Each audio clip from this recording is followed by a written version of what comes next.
வணக்கம், welcome to ஆசி Tamil kitchen. இன்றைக்கி நம்ம கிச்சனில் ஸ்பைசி டோஃபு மஷ்ரூம் கிரேவி எப்படி பண்ணுறதுன்னு பார்க்கலாம். ஹிமாலயன் பிங்க் சால்ட்டை யூஸ் பண்ணுங்க, நல்லது. இதுக்கு ஒரு பாத்திரத்தில் தண்ணி வச்சுட்டு தண்ணி நல்லா கொதித்த உடனே உப்பு போட்டு அதை இன்னும் நல்லா கொதிக்க விடுங்க. அப்புறம் நம்ம டோஃபுவை எடுத்து இதில் ஒரு 3 மினிட்ஸ் நல்லா தண்ணி நல்லா கொதித்து வரும்போதில் அதில் நம்ம டோஃபு ஆட் பண்ணி ஒரு 3 to 4 மினிட்ஸ் அது நல்லா கொதித்து வந்த உடனே நம்ம வாட்டரை ட்ரெயின் பண்ணி தனியாக எடுத்து வச்சுக்கலாம். ஆனால் இன்க்ரீடியன்ஸ் என்னென்னு பார்க்கலாம். மஷ்ரூம் எடுத்துக்கோங்க, அதை ஃபுட் ப்ராசஸரில் போட்டு இந்த மாதிரி சின்ன சின்னதாக சாப் பண்ணி எடுத்துக்கோங்க.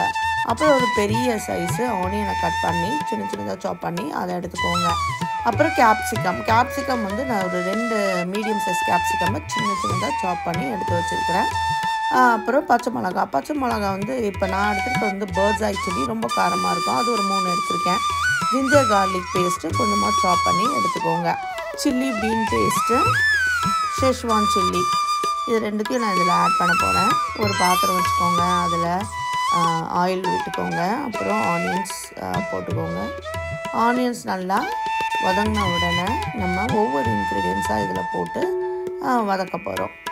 இப்போது ஆனியன் ரொம்ப வதங்கணுன்ற அவசியம் கிடையாது. ஒரு மாதிரி ஓரளவுக்கு வதங்கின உடனே நம்ம ஜிஞ்சர் அண்ட் கார்லிக் சாப் பண்ணி வச்சுருக்கோம் இல்லையா, அதை நம்ம ஆட் பண்ணி அந்த எண்ணெயில் நல்லா வதக்கணும். அப்படி வதக்கும் போதே நல்லா அரோமா கிடைக்கும்.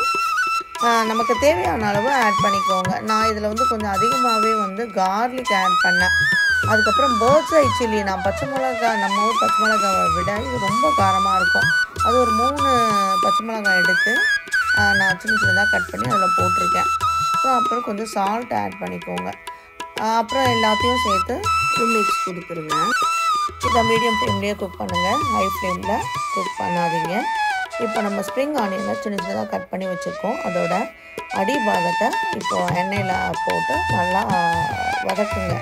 எண்ணெயில் வதக்கும் போது இந்த ஸ்ப்ரிங் ஆனியன் நல்ல ஒரு அரோமா கிடைக்கும். நமக்கு எந்த டிஷ்ஷுக்காகட்டும், ஃப்ரைட் ரைஸ்க்காகட்டும், எண்ணெயில் வதக்க நல்ல ஒரு அரோமா கிடைக்கும். இப்போ நம்ம கேப்சிகம் சின்ன சின்னதாக கட் பண்ணி வச்சுருக்கிறோம். கேப்சிகமும் இதில் சேர்த்துக்க போகிறோம். இந்த ரெசிபி 100% வீகன் ரெசிபி. நீங்கள் நான்வெஜ் பண்ணணும்னா நீங்கள் மஷ்ரூமுக்கு பதிலாக சிக்கன் மீன்ஸ் கூட ஆட் பண்ணிக்கலாம். இப்போ நம்ம கேப்சிகம் ஆட் பண்ணிட்டோம்.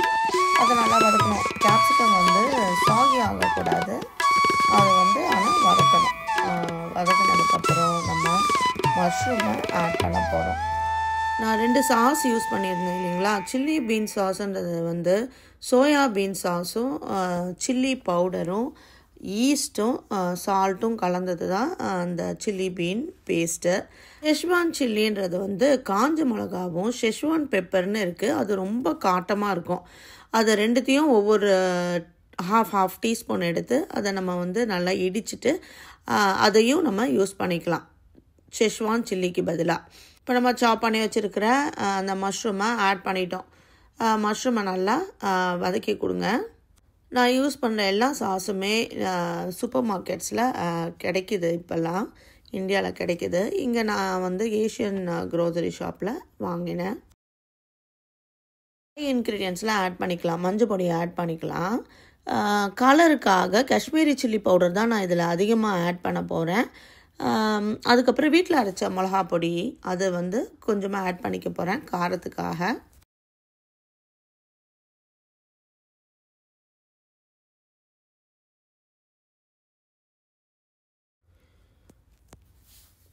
கொரியாண்டர் பவுடர் அதெல்லாம் நம்ம ஆட் பண்ணக்கூடாது, அது மோர் இண்டியனைஸ்ட் ஆகிடும்.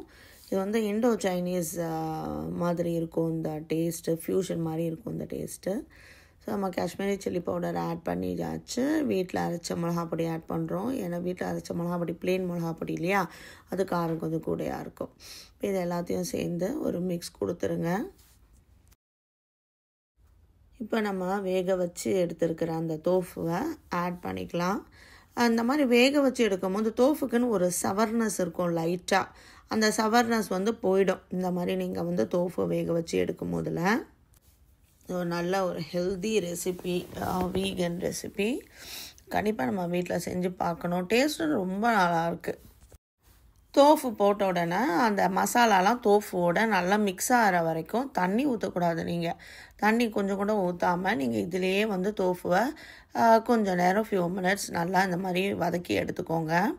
அதுக்கப்புறம் நம்ம சாஸ் எல்லாம் ஆட் பண்ண போகிறோம்.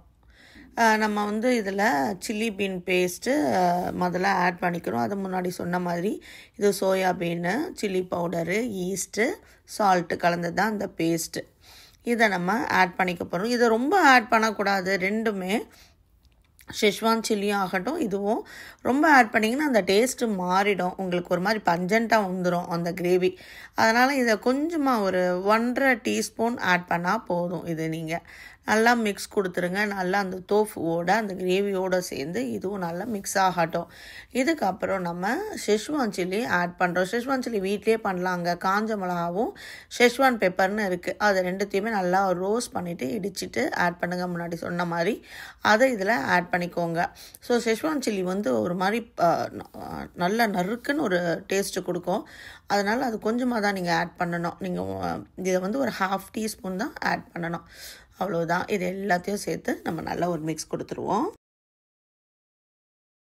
ரெகுலராக செய்கிற கிரேவிஸ் ஆகட்டும், கரீஸ் ஆகட்டும், இதை நம்ம செஞ்சோம்னா கொஞ்சம் டிஃப்ரெண்ட்டாக இருக்கும், பசங்களுக்கும் பிடிக்கும். இப்போ நம்ம வேக வச்ச அந்த தோஃபு தண்ணி இருக்குது இல்லைங்களா, அதை கொஞ்சம் கொஞ்சமாக ஆட் பண்ணுங்கள். இது ரொம்ப தண்ணி மாதிரி இருக்கக்கூடாது. திக் கன்சிஸ்டன்சியில் தான் இருக்கணும். ஒரு செமி கிரேவி மாதிரி இருக்கணும். ஸோ கொஞ்சமாக அந்த தண்ணியை ஆட் பண்ணிவிட்டு நல்லா ஒரு மிக்ஸ் கொடுத்துக்கலாம். இவ்வளோதாங்க. நம்ம டிஷ்ஷு கிட்டத்தட்ட முடிச்சிட்டோம். இதுக்கப்புறம் நம்ம ஒரு ஸ்லர்ரி மாதிரி பண்ணி அதை ஆட் பண்ண போகிறோம். அப்போ கிளறி விட்டுட்டே இருங்க.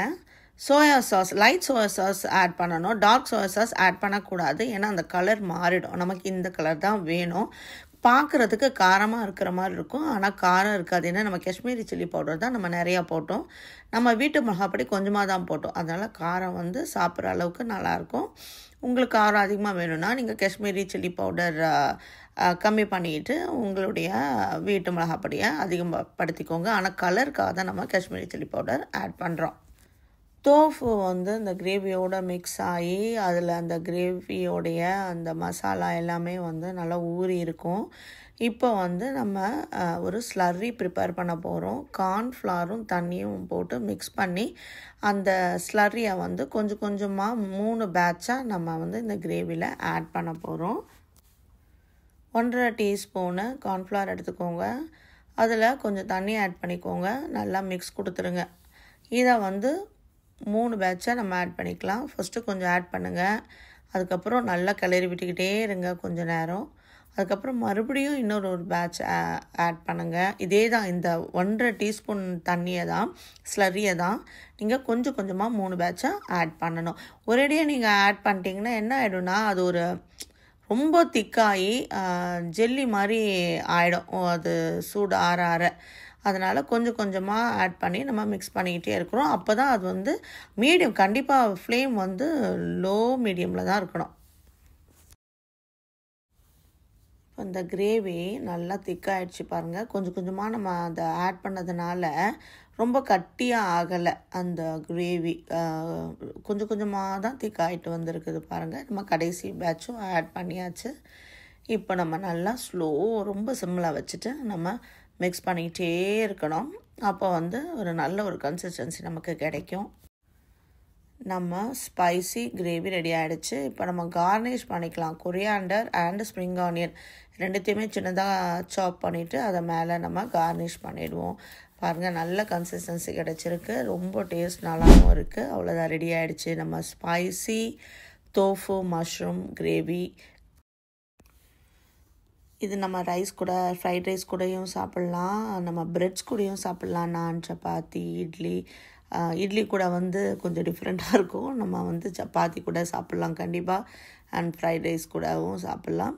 ரொம்ப டேஸ்டியான, அதே டயத்தில் ரொம்ப காம்ப்ளிகேட்டடாக இல்லாமல் ஒரு ஈஸியான ரெசிபி. கண்டிப்பாக நீங்கள் வீட்டில் செஞ்சு என்ஜாய் பண்ணுங்கள். தேங்க்ஸ் ஃபார் வாட்சிங் மை வீடியோஸ். தேங்க்யூ.